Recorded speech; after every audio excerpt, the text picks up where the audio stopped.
Let me welcome everybody to the Future Trends Forum. My name is Brian Alexander. I'm your chief cat herder, entertainer, and MC today. If you're wondering why I'm in an igloo, I'm actually not in the United States. I'm in Iceland. So I'll just quickly take the camera.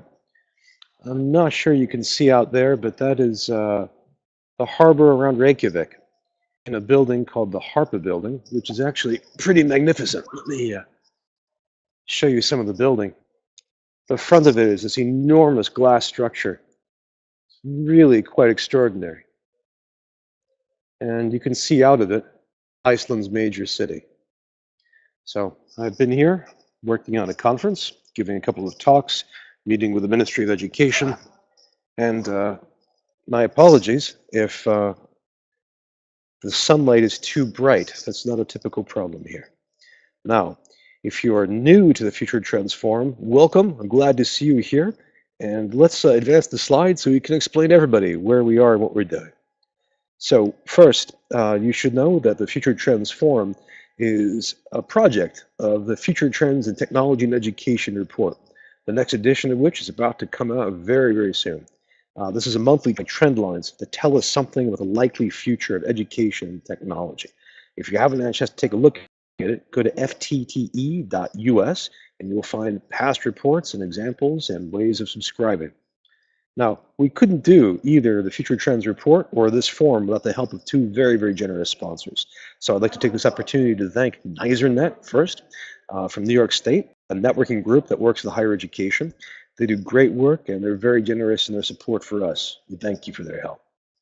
Now also, as you can see here from the screen, we want to thank Shindig, because Shindig provides us with two wonderful resources. There's this new technology, which they provide, and there's also a wonderful team of people who help us in every aspect of the Future Trends Forum, from back-end support to producing individual sessions to helping us out with issues.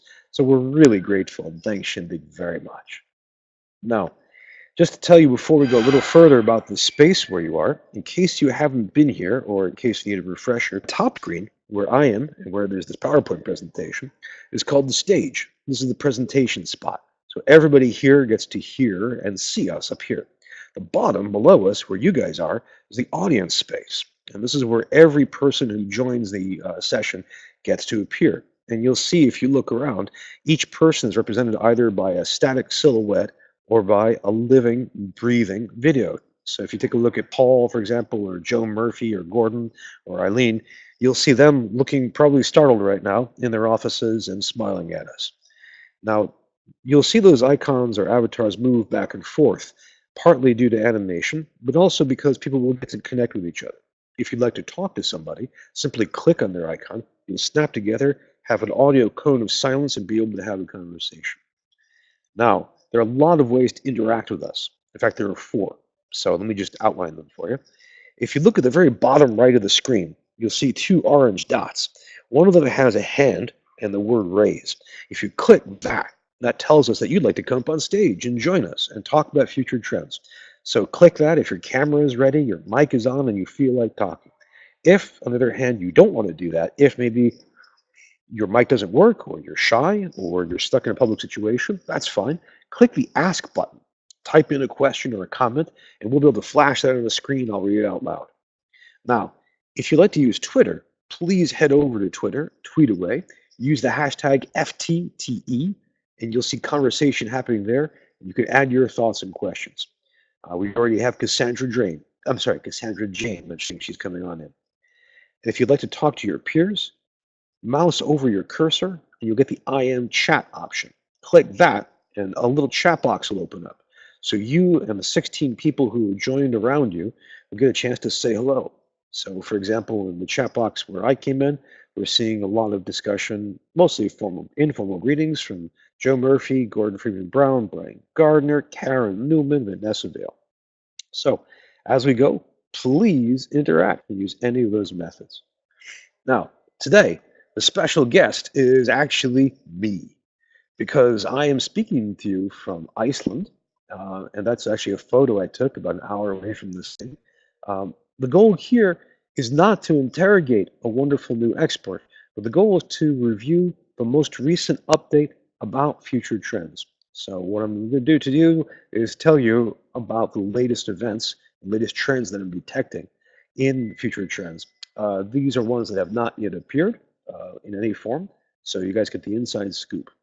Now, as we go, I'll ask you questions and make comments, and if you would like to chime in with questions or comments, use those methods. So let's get started. So to begin with, when we organize the FTTE report, we break it down by a few different spaces or domains.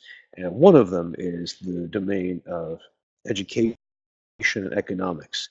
So I'd like to share a couple of stories and mention why they are significant for us. A little college, Champlain College in Vermont, in upper New England, in the United States. The faculty and staff there just signed a contract with adjunct professors. So why this matters is it's another sign of how we are handling adjunctification. That is the creation of part-time faculty with no expectation of tenure. And they can now be recognized as a union and it can be treated as a union. So collective bargaining for casual laborers, for part-time adjunct workers is something that seems to be on the rise. So if you haven't seen that in your own school or in your area, keep an eye out. Uh, and again, if you have a reaction to that, if you have a comment or an observation, please put it in the chat box or click raised hand or the ask button or put it in Twitter. Now, another thing that has come up that loomed even larger is the American economy has shown some unusual growth. And we talk about the American economy here because it shapes so much of what happens in higher education. Everything from the internal economics of how we finance colleges and universities to the world where our students will inhabit, as well as to the environment for supporting research. And one piece of this that has come up is some good news and some so-so news. The good news is that for the first time in about 8 years, median income and a variety of measures of income in the United States have gone up. The reason this is good news is not just because that sounds good, but also because median income has been flat or actually declining, depending on your measure, for almost a decade. Unemployment remains very low. So it looks like the average worker, the economy is doing better. If you're curious about this, hasn't really been echoed across the board, first of all, we're still seeing a long, persistent problem of poverty and lower income. And the other problem with this is that we're not seeing any real change in savings or in family wealth. So it looks like income inequality continues to be a thing. Now, also in the area of higher education, we've noticed one development in enrollment. Over the past few years, we've been discussing the kind of tension between STEM fields, as science, technology, engineering, mathematics, and the humanities, with social sciences kind of torn back and forth between them.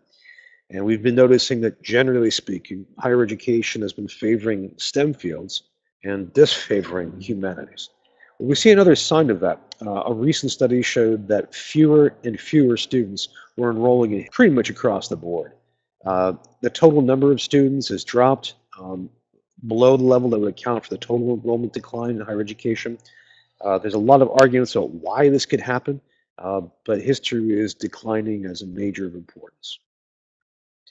Now, one more point to mention, one more to discuss in higher education and its context is changes in credentialing. So what we found is the most recent example from LaGuardia Community College in New York State is doing a really interesting project working with a bunch of code academies and a MOOC provider. So they're working with the Software Guild, General Assembly, and Udacity, trying to come up with what they call accelerated tech training.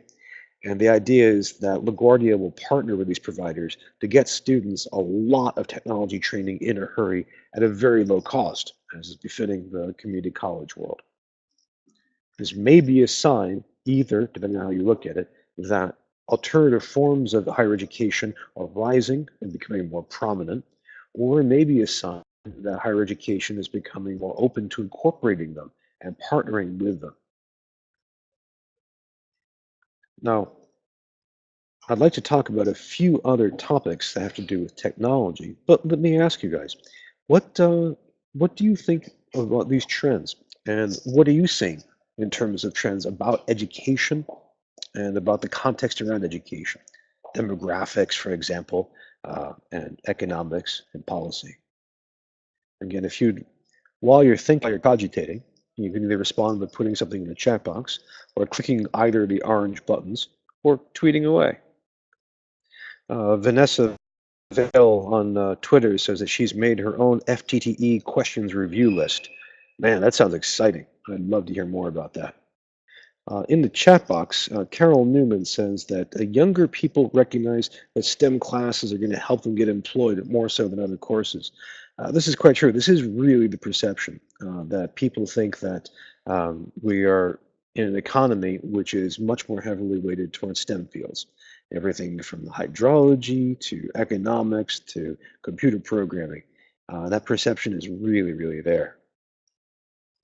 Joe, this is a good link. Let's hang on to that just for a minute until we shift to the technology aspect. Karen, you want to know where you can find? That's up to Vanessa. I don't know where she's put that list. So Vanessa, if you want to say something in the chat box or on audio, please go ahead. The reason I'm speaking about the presidential election is because this is a topic that I've been hearing about for quite some time from people abroad.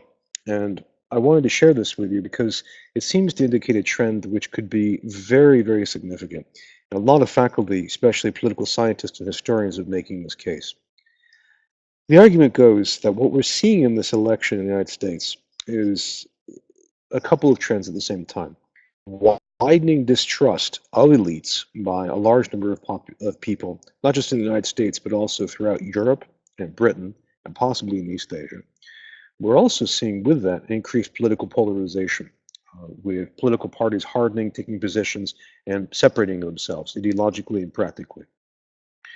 Why this matters for us? It matters for two reasons. First, we may see political impacts on education policy that come out of this. If we have, for example, an extreme right-wing government in the United States, that may change how we fund, how we otherwise shape education. Obviously, it'll change other factors, including economics. The second reason, though, is I'm hearing from quite a few educators that they'd like to see education as a way of healing society, trying to mend rifts caused by racial differences, caused by questions about state authority. I would keep an eye out for this trend, regardless of who wins the presidential election in November, regardless of how Britain pulls off Brexit, regardless of the fate of unusual political parties in Hungary and Poland. I would keep an eye out for this. We may receive additional pressure on education to help socialize and help make politics healthier. We have a question that came up from the Ask button. This is from Paul Baldridge in Madison. He asks about, or actually it's a comment. He says, for credentialing, in order for this to take off in a positive direction, there has to be a common language. I think this is absolutely true. This is a huge, huge problem. And one problem is that businesses and schools are not speaking the same language about credentialing beyond traditional needs. We're also not seeing a lot of schools agree with this. Some colleges and universities are not believing each other with questions of micro-credentials or other forms of external credentialing. Great comment coming from Gordon Freeman Brown, who I keep thinking of as Gordon Freeman from the great video game. Gordon says that several states have invested heavily in promoting early childhood education, which is what they're doing in Arizona, much to my surprise, actually. Arizona is not the state that I would normally think of as doing that kind of practice. It seems that often they kind of go retrograde. But yes, we seem to be extending education. And I think this ties into this question of political polarization in a way, where early childhood education might be an educational form that lets us think about socializing people even earlier. It may be a way of increasing the value of education, maybe also a way of putting more pressure on K through 12, not just to do pre-K, but also to perform even better and have better outcomes. You've got a tough job, Gordon. Good thing that you have your crowbar. If we don't know what we're talking about, there's a wonderful computer game called Half-Life. So, main character is Gordon Freeman. So before we talk about technology, ask the rest of you, including folks that are just joining us, like Phil Katz and David, the people I'm just seeing, Ricardo, Paul, Ting Hong, Sam. What are you seeing in these trends? Are you seeing any other recent developments in either politics or economics, policy, or within education itself, within K-12 or within higher education? Any new developments that suggest something about to happen or something about to change? Well, if we don't, let's shift topics now and move ground to talking about technology trends. Because after all, very exciting stuff, hard to avoid. So let me just give you a few stories and point out a couple of trends that we need to be keeping an eye on. One of them is that we're seeing an increased, speaking of social polarization, we're seeing an increased drive on the parts of major technology companies to try to, for lack of a better word, police discussion for that they support. So we've seen that with Twitter, which has come under a lot of criticism for not doing much about abuse, especially abuse aimed at women. Now, we've also seen this with Google, which is doing its best to try to develop artificial intelligence programs to catch comments, especially on YouTube. As Google becomes more and more central, more and more powerful, keep an eye out for how Google can do this. And of course, we're going to be seeing this in other platforms. Meanwhile, uh, speaking of artifacts, developments continue to occur and race ahead as AI really grows. Indeed, a recent article about neural networks argued that most computer scientists working with neural networks can't actually explain what's happening in certain key sectors of them, which I find fascinating. We're seeing the development of a new form of creativity with computing technology, which lets us automate the creative process. So there's a project called WaveNet, which actually lets you generate audio in some really interesting and creative ways. So far, they've been using them to create human speech and also to create sound effects. Now, speaking of automation and speaking of artificial intelligence, it's important to remember that the self-driving car, the autonomous vehicle, continues to, well, drive ahead. We've already seen the rollout of vehicles in Pittsburgh. And we're seeing a whole series of developments that we've been discussing in Future Trends before, including the federal government making policies for regulating different vehicles. And we're seeing these begin to roll out in cities and in suburbs. It's possible that we will see self-driving cars become a major force on the roads in the very near future. This is a fascinating advance with implications for all kinds of things, from safety to American culture to our sense of gender and safety. One more technology that we've been tracking, although we haven't had any session on it, is 3D printing. And I have to say, this is a technology that gives me that wonderful feeling of seeing science fiction become real. 3D printing has been real for some time, but it just continues to develop and grow in its usage cases. So we have a more recent study of a group of scientists hang on, I'm trying to get at Northwestern University, that were able to 3D print human bone, synthetic bone, and use it for the spine. So they've been able to treat using hyperelastic bone to treat human skull problems and spinal problems. We should be able to see significant human trials coming up. Once again, 3D printing continues to advance.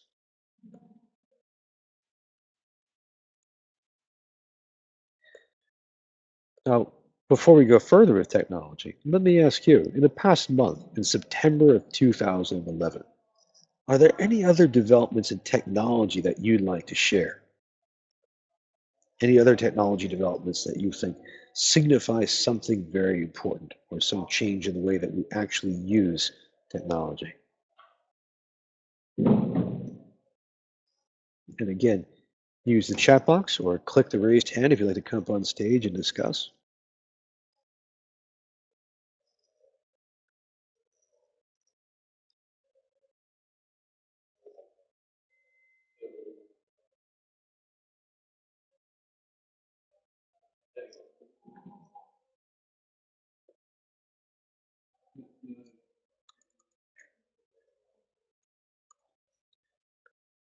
Mark Corbett Wilson has done the wonderful scientific work of tracking me down. He's actually found exactly where I am.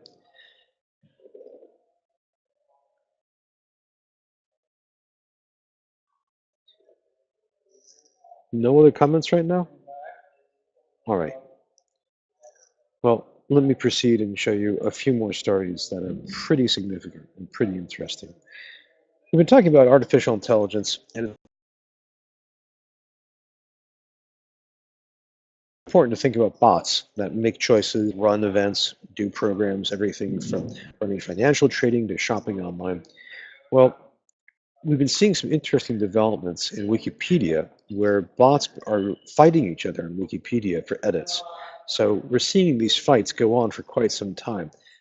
Most recently, something up to 20% of edits have been occurring, been made by bots rather than by humans. So it's interesting to find this kind of post-human politics where we're seeing how artificial intelligence is at a rudimentary level, how they deal with each other, how they deal with conflict. In a sense, we're watching the post-human world develop now. Also, speaking of artificial intelligence, IBM's Watson, perhaps the most influential artificial intelligence effort in the world, is partnering with a series of drone companies. And it's an interesting idea because, in part, they're using drones to feed Watson information, spatial information about objects and spaces, but they're also trying to use Watson to help shape and guide drones. So, watching drones and artificial intelligence connect, I find very, very exciting, very important.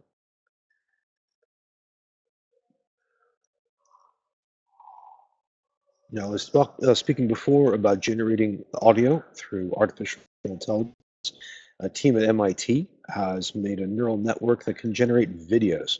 And the way they do this is by taking a couple of photographs and generating a video that results. And they're not just doing a kind of animation effect, they're actually trying to extrapolate what would happen between the images. So you're getting something like the creation of video content by an artificial intelligence, not by human. Again, I've been speaking about this all year. It's, I think, something that we really haven't paid enough attention to. But it's possible to think about artificial intelligence as contributing content to us that is in entertainment or information that we get to consume. Now, three more points before we get going onto another topic, which is to talk about uh, Allo. Now, this is a Google effort, which is basically a smart assistant who helps you in your chat efforts. This is different from something like Cortana or Siri. Allo basically helps you write. So as you type in chat in your Android phone or your Android tablet, it suggests text, it gives you emojis you might want to add, and it learns as you go.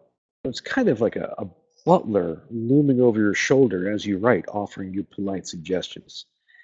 This is interesting enough by all kinds of ways. And one of them is that it's software that learns from you. The more you write, the better it gets. But you also might want to think about the possibility of technologies that help us write. We already have a series of programs that do that.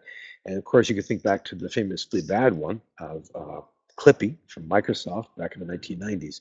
But imagine having a writing tool that helps you write a paper or a report or a letter or a song. We have a couple more questions here.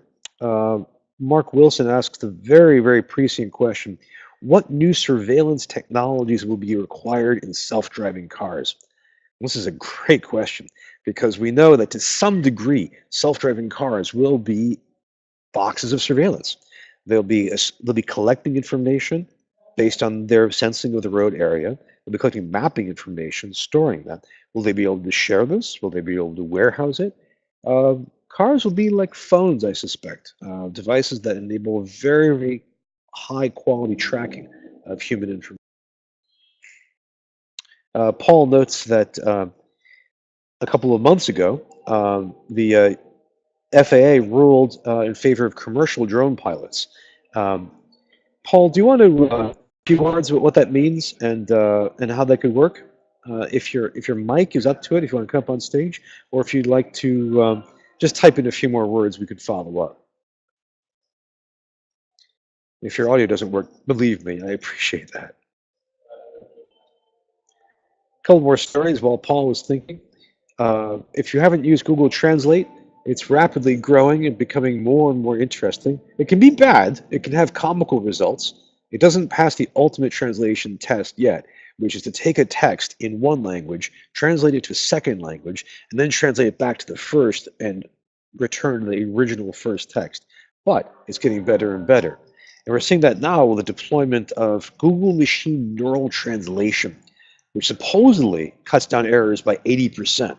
Now they're trying it on some big languages, I believe on Spanish first. No, excuse me, on Chinese and then on Spanish. But I would keep an eye out for that. I mean, it's possible that when we think about automating jobs that no longer need to exist, the job of translator may become less and less desirable in the very near future. You can also think about other implications for education. That is, it widens our ability to read texts or that we can't normally read. So think about doing scholarship. If you find an article or a book in a language you don't know, you have an increased chance of actually being able to read, at least get the gist of it. So that's pretty powerful. Now, while Paul was thinking about drones, we have another drone story to share, which is that the U.S. Air Force is experimenting with an unmanned or an uncrewed F-16. It's called the QF-16, and this is basically uh, a remote control fighter plane, one that has the capacity to be used to attack targets. So once again, we're seeing automation progress further and further. Now, to talk more about the interchange of technology and education, but let me ask you guys, are there other technology trends that you're seeing that you find significant? Now, when I say trends and where you might find it, one place to find it is through news stories or social media alerts about events, but also in your life. Have you experienced anything with technology that makes you think you're seeing something about the future begin to emerge? I mean, for example, are you seeing the development of when you watch people shop online? Is that telling you anything about how we use digital technology? When you see children use mobile devices, is this telling you something more about the way that we could possibly grow?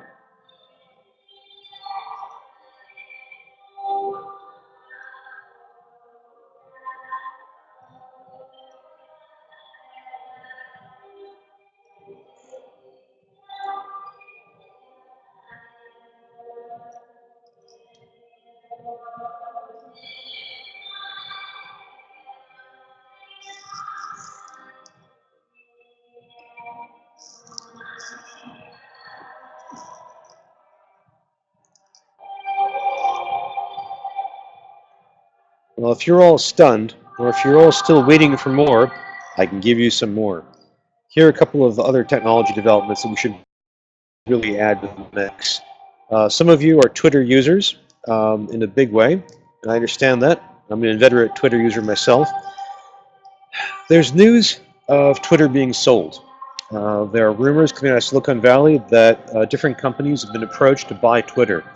There are a lot of reasons for this, not just greed. They are that Twitter seems to be not growing the way its investors want it to grow, that its number of users is plateauing, and the problem of abuse I mentioned before is one that's still ongoing. Now, if Twitter gets purchased, there are a lot of possibilities that could unfold from this. Someone could turn it off, or they could transmute it into something else. They could add a lot more advertising or make it for pay. We don't know. But Twitter occupies a huge section of the social media and technology world. So its possible transformation matters a great deal to us. Well, we say a little bit about the mobile world, and then we can switch back to education. Uh, those of you in New York, if you were in New York City over the past couple of weeks, you know that you received an unusual development in the history of mobile technology in the United States. We had a group of, oh, hang on one second. I've got a message from Paul, so let me just read it. Paul mentions that the FAA says that if you want to make money flying drones, you don't have to have a pilot's license. You can just take the AKT, and if you pass that, you can get a certificate called the Commercial UAV Pilot Certificate. Great to know, Paul. This is something which I'm sure a lot of our students might be interested in taking. Gordon has a great observation about technology and education. I want to hold on to that just for a second, Paul. Or I'm sorry, just for a second, Gordon. Sorry, because I think that this is something which really applies to um, the intersection of technology and education. uh, Tianghong Shi. Oh, if I can also save you for that too. You guys are all over the education technology. Okay, we're getting there. We're getting there. Just hang on a second. A couple more things we need to add before we get to that point. When we're talking about mobile device. One of the key things to know is that police in New York City were able to use mobile devices in order to help do a manhunt for a criminal. And the way this worked was police were able to take over cell phones, or rather send cell phones emergency alerts with information about a suspect. And this was able to draw people's attention to and help find a criminal suspect. It's the first time this is happening in the United States. It's a really interesting case of surveillance and mobile devices connecting.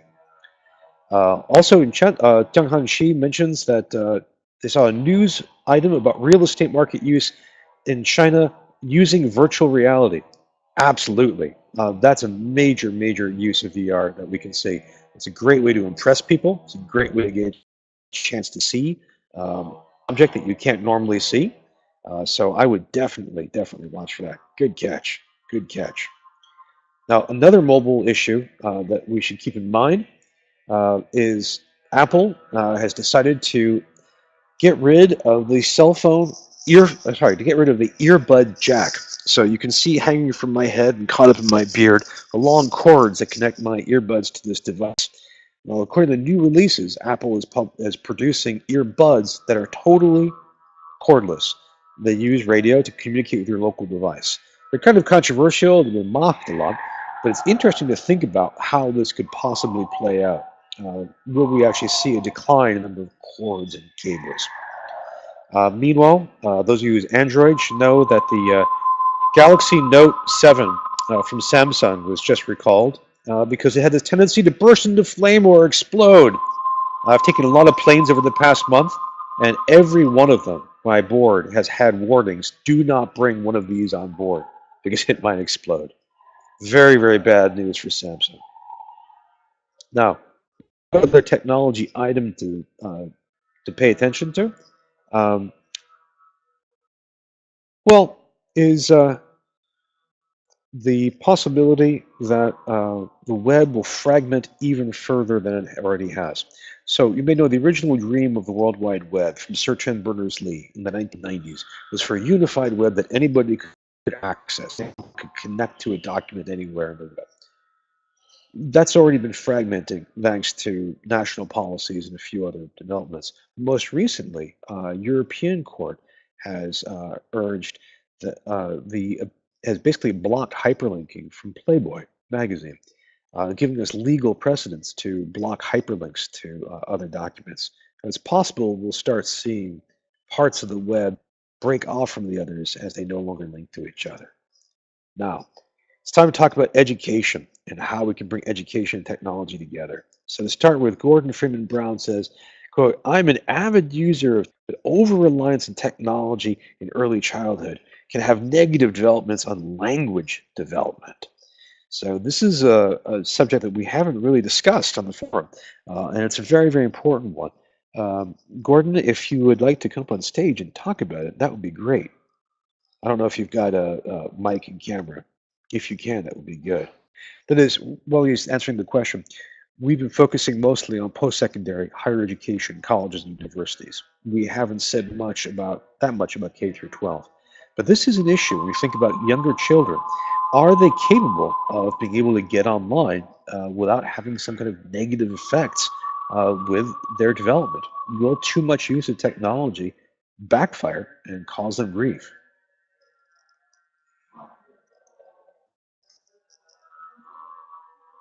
Now, while we're toying with the idea of bringing Gordon online, let me come back to Chonghang Shi's comment. Uh, Chonghang noted that they're also developing media projects using VR or AR in their online classes. Could I get you to come up on stage and say a couple of words about that, or at least share some links with us? That sounds fascinating.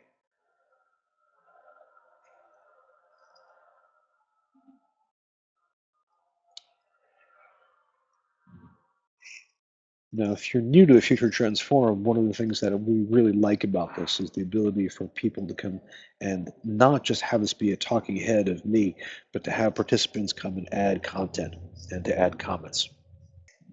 Now, over on Twitter, Vanessa Vale mentions a really, really important development, which is that it's an old idea in the history of technology, especially American fascination, which is the idea of the connected home. And we've heard about this when we had Robbie Moulton talking about the Internet of Things, the Internet of Everything, and how the home can be networked really carefully. So, there's a possibility, for example, being able to check your kitchen, check your refrigerator from away, or being able to alter the temperature of your home when you're not physically there. This is a desire that we've had for quite some time. We'd really like to bring to fruition. We'd really like to be able to have that kind of networked home. Vanessa, if you want to say a word about the use of that you've seen, please do.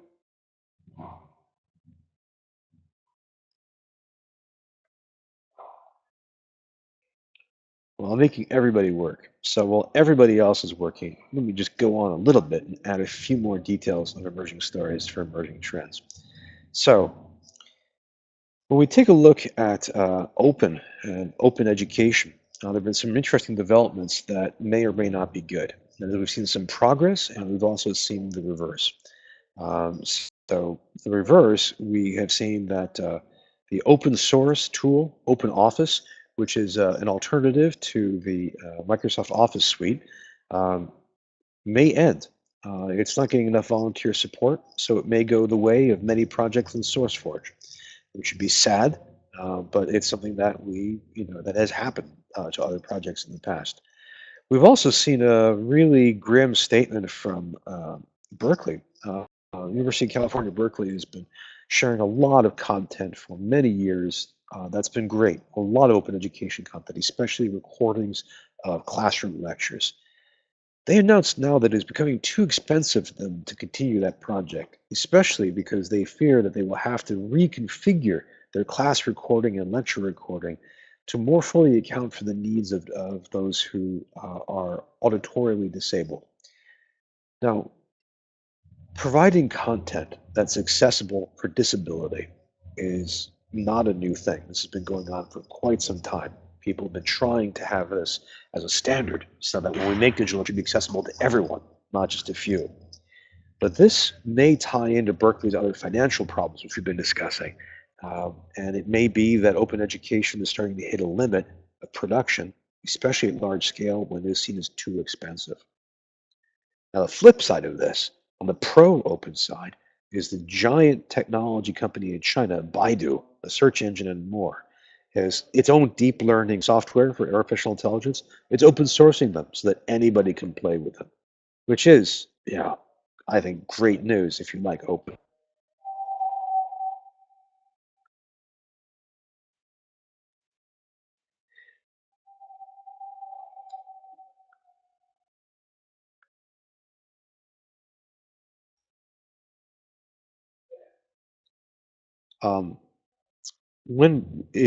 Vanessa, if you'd like to come up on stage, we're ready to have you.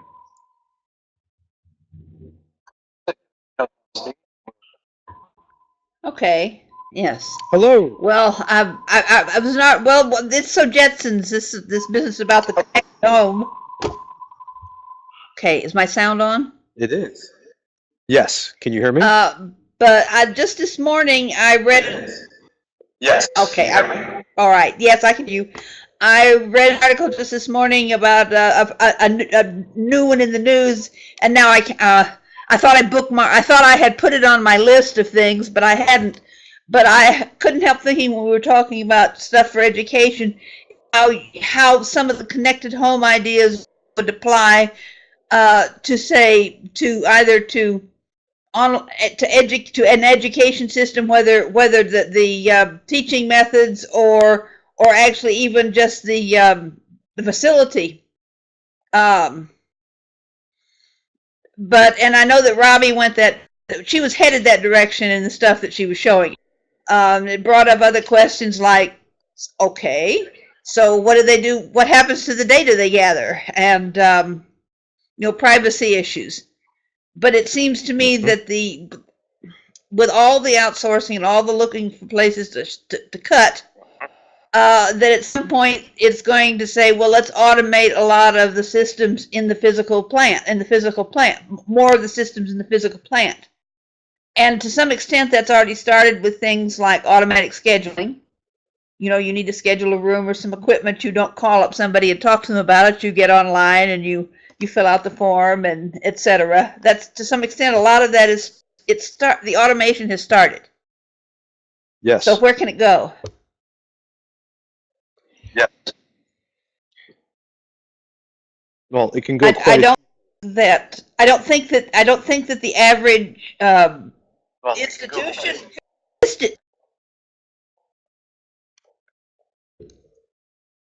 I'm sorry, we have a time delay, but I think you can go quite a few places, and it's something that we need to keep an eye out for.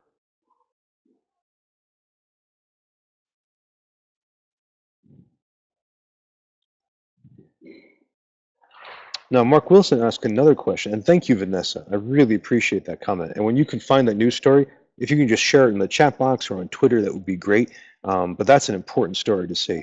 I mean, we may be really approaching kind of post-human space, personal space world, where so much of our everyday life can be automated, from food preparation to maintenance of buildings.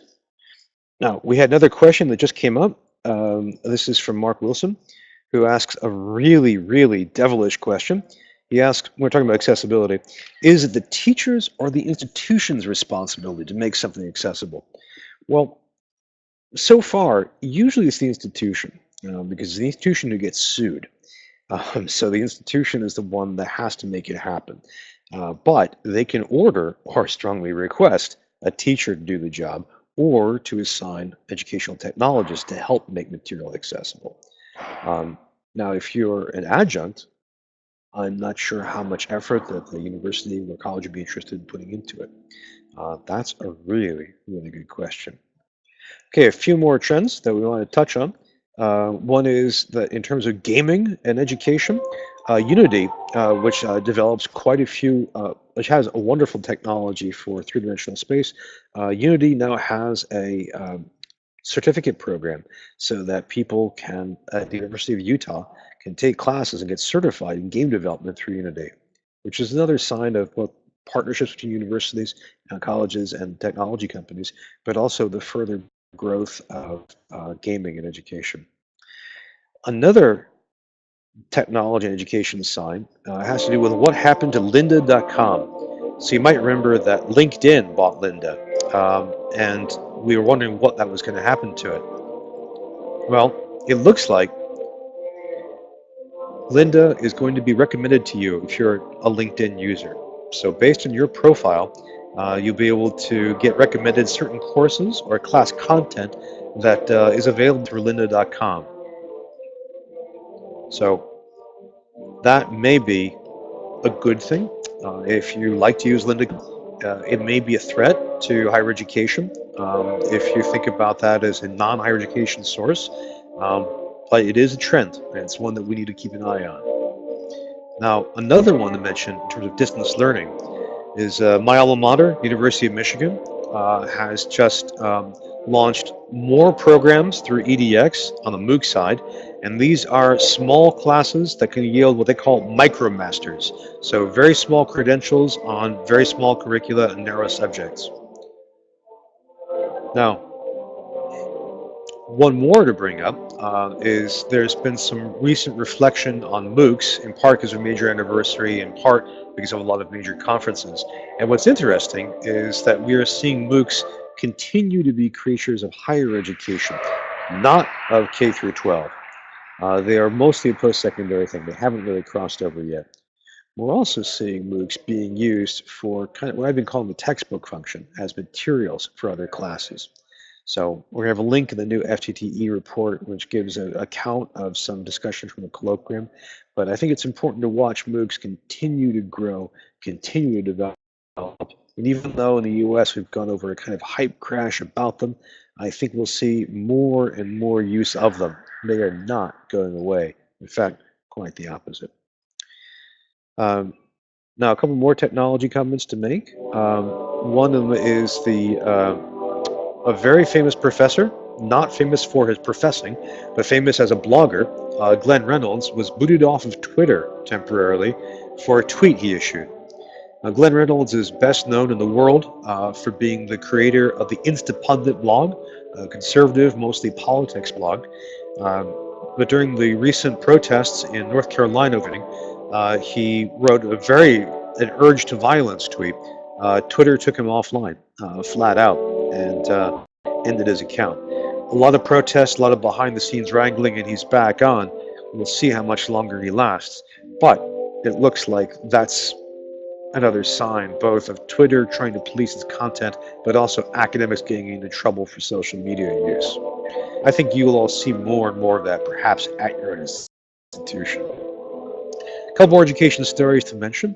One is that we're seeing Google Classroom continue to grow. It's possible that at some point Google Classroom will actually serve as a full learning management system or virtual learning environment. It wasn't designed for that, and what we know from talking to Googlers like Jaime Casap, that wasn't really what they wanted to do, but it may ultimately fulfill that function. So I would keep an eye out for Google action on that. We've also seen the flipped classroom continue to grow. The most recent and staggering sign of that was the University of Vermont School received a $66 million grant to flip its education. That is, to its shame, I would say to its shame, it looks like the University of Vermont Medical School is largely driven by lectures. And we know that the classroom gives us the opportunity to take lectures out of the classroom space, record them, make them available later on, so that people get a chance to take the classroom time and use that for role-playing, for hands-on, for discussion, for practice. So that's a major, major gift. One possible dark side of this is, does it really take $66 million to flip a whole series of classes? It may be that the flipped classroom takes a lot more money than that. Couple more points. 3D printing in education continues to grow with more and more uses. The two most recent ones I've seen have to do with bodies. We have a project to print out the famous Lucy skeleton, and this is a famous paleohistorical body, an early form of human development, where you can print her out and take a look and try to understand how she died and what you could know about her. Also, from a series of European projects that they're printing out, and maybe I should say this is not too safe for work, they're printing out, shall we say, 3D images of parts of the human anatomy to be used in sexual education classes. And this actually, arguably, could be something revolutionary, especially in areas where you normally can't see or display genital parts.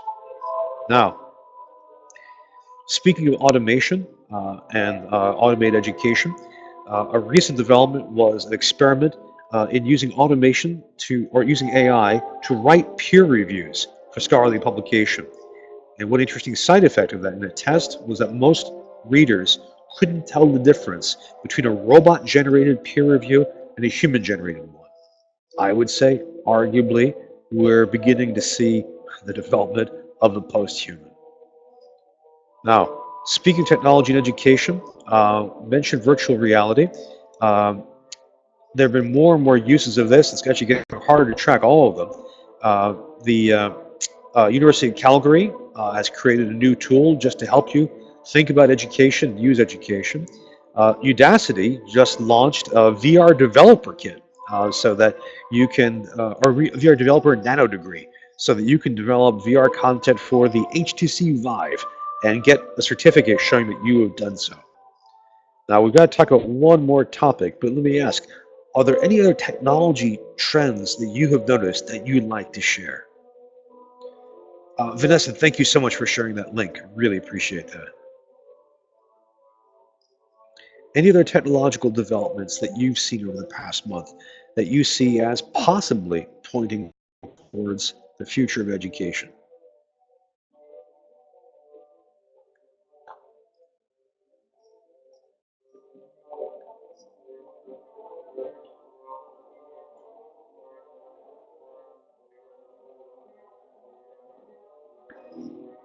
Well, if not, and I'm conscious of time, I'd like to keep us going. Let me turn to one of my sad subjects, which is the question of the higher education bubble. This is what happens when you wrap a whole bunch of trends together and try to imagine what they say together.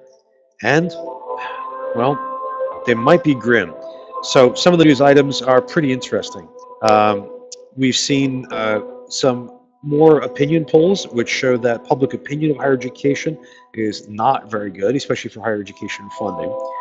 We've seen research that shows that public funding for higher education is actually increasing for the first time in 20 years, but it is way, way below recession levels. So it's still very, very low. For those who have endowments, the small proportion of universities and colleges, primarily private ones, a whole series of them showed staggering losses. Harvard, for example, lost something like 7% of its endowment. Penn State lost its endowment. We saw a series of small colleges lose their endowment as well. So it's possible that the financing for even the wealthiest institutions is running into trouble. On top of that, we saw a spectacular labor crisis where Long Island University in Brooklyn, the faculty were in a tense negotiation with their administration. Administration said fine and locked out the faculty and used administrative staff to temporarily teach. This was ended, faculty returned, but this seems to be a precedent-setting case that we've never seen before in American education. Now, we track politics and how politics plays out in this, and it seems that in part due to the various campaign, we're seeing some strong partisan differences in how education should proceed.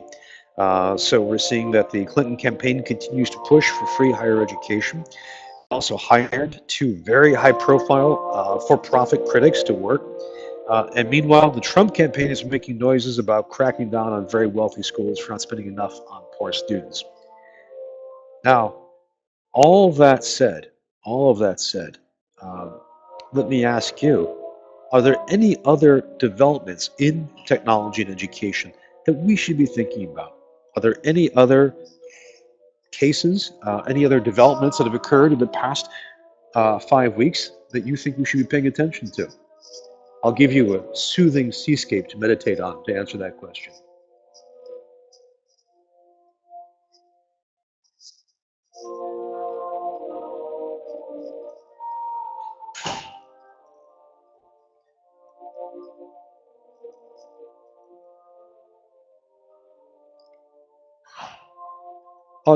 Gordon, if you'd like to come up on stage, if your audio is working, let's make that happen. I'd like to hear you.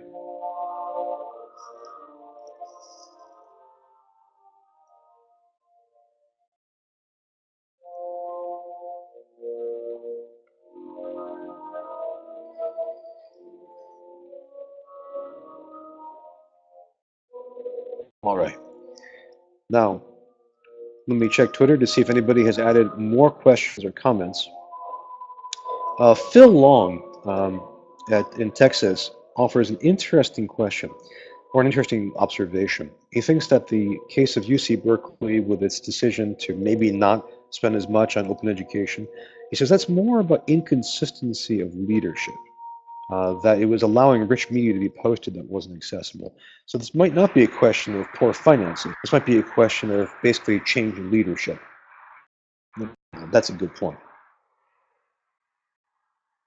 Now, unless we have any other questions, any other observations to make, we'll have to wrap things up because we're at the end of the hour.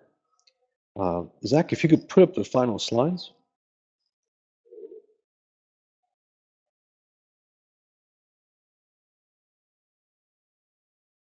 Now, next week, I should be back in the United States in some place. We're still wrangling our last guest for that week, so we'll announce that as we go. But we look forward to seeing you next Thursday. Meanwhile, we're also about to announce the winner of our poll for the next science fiction book to read. So if you haven't had a chance to click on that poll, you've got about maybe an hour and a half to do that, so time to weigh in. Some of you already have, and we really appreciate that. Now, if you'd like to learn more about what we do, we can always check ftte.us. If you're already a subscriber, look forward to the report coming out. If you'd like to learn more about Shindig, go to shindig.com and you'll learn a lot of information. Now, I'll be sticking around here to try to I'll make it a chance to walk around a little bit and show you some of this awesome building. But if you'd like to chat, I'll be here for a few minutes. Otherwise, we'll see you online and we'll see you next Thursday. Take care, guys.